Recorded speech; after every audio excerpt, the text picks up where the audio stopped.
Hey traders, good afternoon. This is Christian from Tribeca Trade Group with a quick weekend video. So what I'm going to be covering in this video is all of the action that occurred in ETFs, so ETF fund flows. And if you follow me on Twitter or if you're a member of Tribeca Trade Group, you know that I look at ETF fund flows because I think that you could really find some useful information in here as well as signals. So the first thing that I do is just like with the overall market, I look at the overall flows. Was money being was more money being put into equities?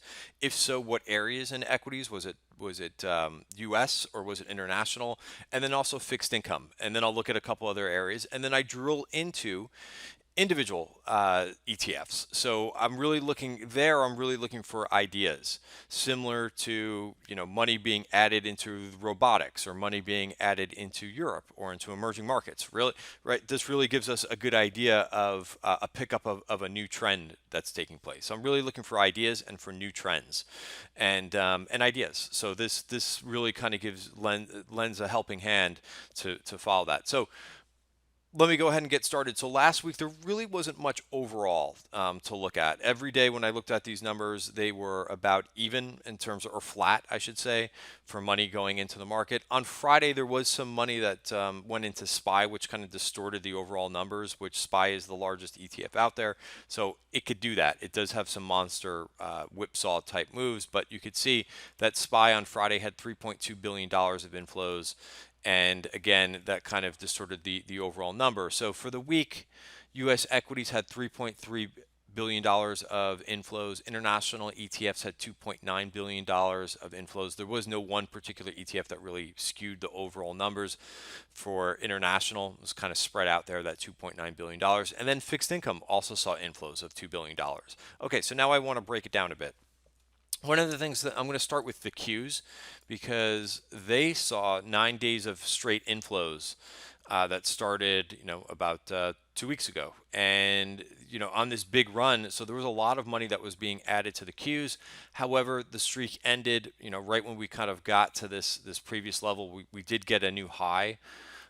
We did break out to a new high. I think that was on Thursday, and we started to see a little bit of profit taking go on towards the end of the week. So I think that was notable, the consecutive days of inflows.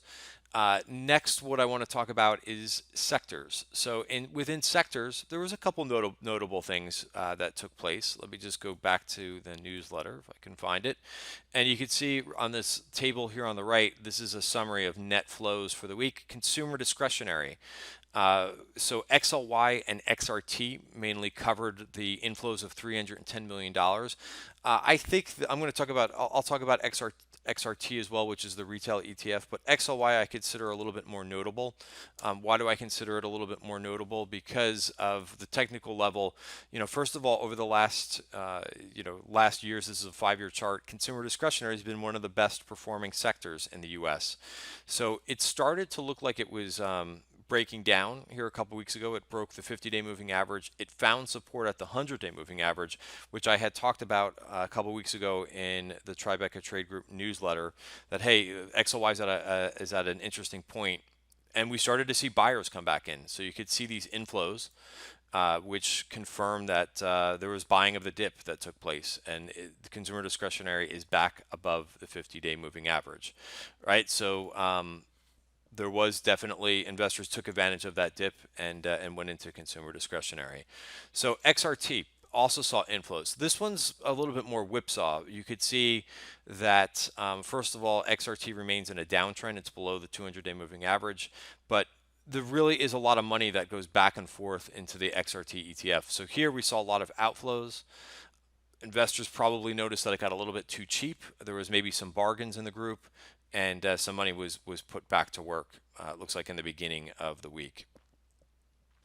So, but nevertheless, we rallied last week into resistance. So I really don't like this space at all, especially while it's below the 200-day moving average. It's a hands-off for me. Next, I want to talk about other sectors that saw inflows. I would say pretty light after consumer discretionary. Utilities, somewhat notable here because they really haven't seen much inflows over the last couple months. So if we go back to Bloomberg and if we put in XLU, the biggest one in the space.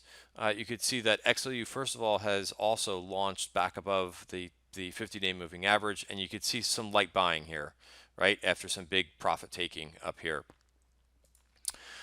What I find more notable is the outflows. So XLE, which I talked about in last week's newsletter, and I think some, traders started to get a little bit exciting about, or a little bit excited about XLE. People kind of thinking that, hey, maybe this thing's putting in a bottom here. There was a double bottom, possible double bottom in here, and we saw a little bit of a nice rally here. However, we rallied right into resistance, and look at the outflows. So to me, that tells me investors decided to take profits. They saw a little bounce here, and they said, I'm getting out of Dodge. I don't want to be in this as it runs into resistance. Happy to take a little bit of this profits from the low, and they got out.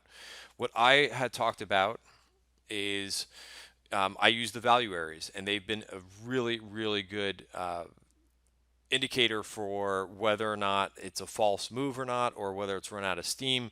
This was really good back in April. In April, the price of XLE tried to get above the value area and stalled. Look at all these long wicks here. Whenever you see these long wicks like here, it tells me that it's running out of the momentum has run out of steam, and we did that right at the top of value. So what a great indicator back in April, and the same thing back here. We got one day a small close above the 50-day moving average, this purple line. We got a second day where we started to go higher and failed miserably. We could not get above this level that I've been talking about, which is 66.15. And until we get above that level, I think energy is a hands off and a short at that. It's in the middle of the value area, so I don't really want to short it here. But I definitely don't want to be long until we get above 66.15. I would rather let the price action prove it to me. Also, the fact that people took that money out, took advantage of the couple days where we rallied and decided to take profits, I think is also telling. Provided we do get back above 66.15, who knows? We have an OPEC meeting next week, so it's an uncertain event. If we do get above there, I would be looking for maybe a trade, not exactly an investment, but a trade up to at least first target 67.74. It's a VPOC, Virgin Point of Control. The other thing that's notable from last week is, jump back here to the newsletter. You could see all the outflows in materials. Most of these outflows was in gold miners. So gold miners are classified as a material. They lost, GDX accounted for most of those outflows with $397 million. So this is a little bit different. This is something that, first of all, the price is getting very close to triggering a buy signal above the 200-day moving average. So not yet, something I'm watching. And then sometimes I use these flows as a contrarian indicator, right? When everybody decides, when they throw in the towel and they say, hey, I can't take any more pain in this trade. We've known some big activist investors who have done that. There's one guy who got out of VRX when he said, I can't take the pain anymore because it hurts me so bad to look at this position every day. He got out of VRX, and what did VRX do? It rallied, and it's been rallying ever since he's gotten out of that. So you can kind of use the same type of analogy, and you could kind of see, look at all these outflows that have happened in GDX. Investors have thrown in the towel. So it's under-owned at this point. So still, I need a signal here. I need a close above the 200-day moving average, and I will look to go long GDX or a couple of the gold miners. And again, using a very disciplined stop of back using that 200-day moving average, could be my long signal, could also be my stop. So that's what I would be doing. Nothing to do yet, but we're on the cusp of GDX getting back above that 200-day moving average and a possible long setup. All right, so next, so that is one thing I'm definitely watching. Oh, I did want to show you what this looks like, these outflows. Look at the 5-year chart of GDX. This is the inflows and just a chart of the outstanding shares. So you could see basically all this money come out since, all through 2017. I'd say actually since April, really, the money really has started to come out. So that's what it looks like, over time, over the last year. You could see really, again, since April, all that money has come out quickly out of the GDX ETF. All right, so next thing that I wanted to talk about here, international. There wasn't really. I'm not going to spend too much time in international because it's been the same type of trends that we've seen all year long. Money going into developed markets and money going into emerging markets. Also, money going into Europe. They have changed places, from week to week, but these two have really been dominating. A lot of money going into emerging markets and a lot of money going into developed through, all through 2017. So what I want to focus on, I did mention $2 billion went into fixed income. Where did it go? That's the main thing, because some people say, oh, yeah, wow, people are really being conservative going into fixed income. Well, they're going into corporate bonds. The last 2 weeks, it's been LQD, and the high yield bonds, HYG and JNK, which I don't have featured here, but SJNK, which is short-term junk bonds. So that's not really conservative. So while the overall number kind of looks like, oh, money going into bonds, they're going a lot into corporate bonds. In fact, TLT, the 20-year Treasury plus 20-year Treasury bond ETF, actually saw outflows of $691 million. So again, the overall number could be a little bit deceiving there. I will touch upon the VIX for a minute. The VIX 936 we got to, which is the lowest level since 936. What have the VIX ETNs, exchange traded products, both ETNs and ETFs? What's been going on here? The last 2 weeks, there's been inflows going into these, looking for higher volatility, basically.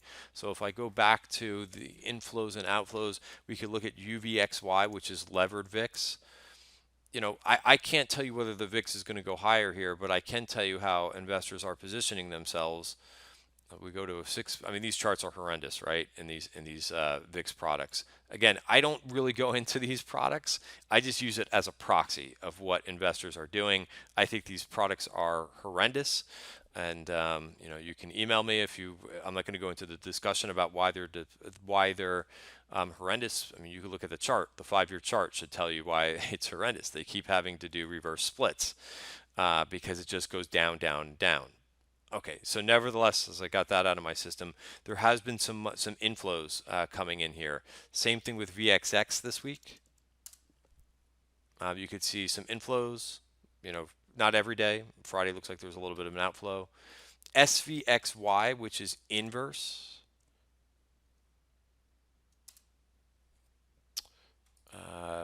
Sorry, SVXY. I hope I didn't lose that chart. Is that the wrong symbol? Sorry about that. That is, yeah, SVXY. I don't know why it's not working here. Let me start over.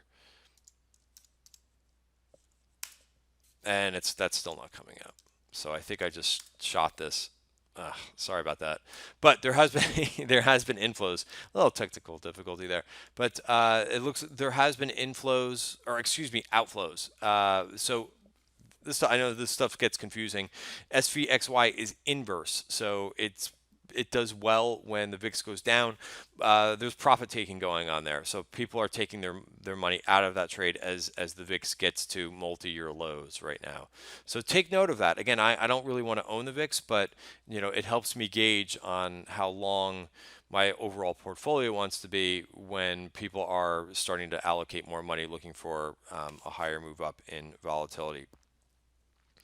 All right, so some individual trends that I wanted to talk about, or individual names. This is where it really gets interesting, so thanks for kind of listening through this. But you go into BOTZ, and I just lost this whole setup. I apologize. Let me just fix this very quickly.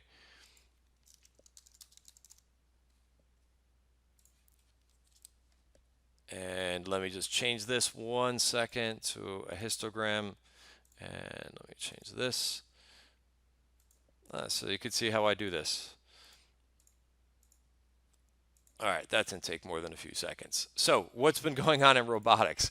A lot of people were talking about the volume. What happened in this bots ETF? What's all this volume? Well, it's buying. Those bottom green lines, what does that mean? It means that that's new investment coming in, just like all year long. So I've been talking robotic stocks. This is what fund flows help me recognize. Same thing with the Robo ETF, money going in, right? So for the most part, it's been the same thing all year long. A lot of money going in. So that volume. And people wonder, they're like, well, how does that happen? How is there such big volume on something that doesn't trade? We got to remember how ETFs work. The liquidity, not in every ETF, but a lot of the liquidity in ETFs is in the underlying basket. That's how market makers facilitate big orders, is they go ahead and they source the liquidity in the underlying basket, and then they do this creation or redemption. So that's how they're sourcing. So never underestimate or never go by the volume that you see. Like, oh, I'm not going to trade this volume because it only trades 50,000 shares a day. That's not how ETF works. It's the underlying liquidity in the basket. So the names that are in the ETF, that is where the liquidity, for the most part, relies. Again, not in every ETF, but especially those names that you only see like they trade 50,000 shares a day. All right. So besides that, so now I'm really getting to the heart of the matter. FDN. Anybody? Well, I was gonna say, does anybody know what FDN is? But FDN is my FANG proxy. You look at this FDN ETF. What is it? You look at the biggest holdings in this, the biggest weights of this ETF. It's Facebook, Amazon, Google. Actually, add the two Googs in here, Google and Goog, and it's the biggest weight. So it's basically the biggest holdings or the biggest weights are the FANG stocks. So what happened last week? Well, there was big volume right at the highs. Somebody took out a big chunk of this, and we've seen this. You kind of have to ignore these back and forth. A lot of these are this could be an equity swap when you see big inflow, big outflow, and you don't see the volume. But look at over here. Here was a big inflow into the ETF. You could see the volume, and then you could see the inflow confirming that this was in fact buying. This was a nice buy by somebody. This was around what, $90. Excuse me, even lower than that, 88, and now it's at 100.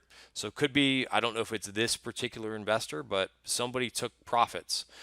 Interesting that somebody did this ahead of the big names that are reporting next week, right? They captured the big move up in Netflix, but Google, Amazon, Facebook, they're all coming up for earnings. Now, does this mean that you would say, oh my God, somebody's really getting out of this? Well, there was also kind of, another fund called Toke actually saw a big inflow, $146 million. So, and you could see what this looks like here, and you could see this big volume, and that's buying. So, you kind of add this together again. What are the components of Toke? This one's a little bit more diversified, so I wouldn't necessarily call this a FANG proxy, but Apple, Microsoft, Amazon, Facebook, they're all in here. They're all on the top of the waiting list as well. Maybe not as concentrated as FDN. So maybe somebody wanted, I don't know if it's the same fund that said, hey, I'm getting out of FDN and going into Toke because it's a little bit more diversified.